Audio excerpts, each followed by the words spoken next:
প্রসেনজিৎ চট্টোপাধ্যায় কেন প্রসেনজিৎ চট্টোপাধ্যায় আমি বিক্রম সিংহ শুটিং করতে গিয়ে বুঝতে পেরেছিলাম।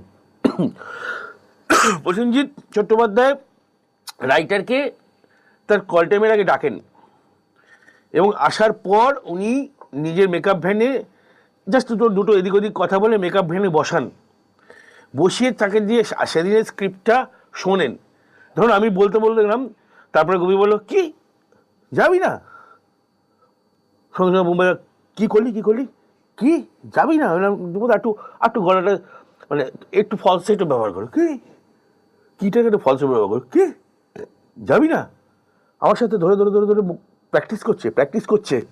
প্রসেনজিৎ চট্টোপাধ্যায় যে সময় বৃন্দাদের সাথে সেদিকে কাজ করছে, মমতা তখন তো 400 ছবি হয়ে গেছে। কে পেলে ভট্টাচার্য, মানে কে পেলে ভট্টাচার্য হাওয়াই চটি, মানে তার হাওয়াই চটি ঝাড়া মারলে 10,000 পেলে ভট্টাচার্য পরে, সেই লোকটা আমার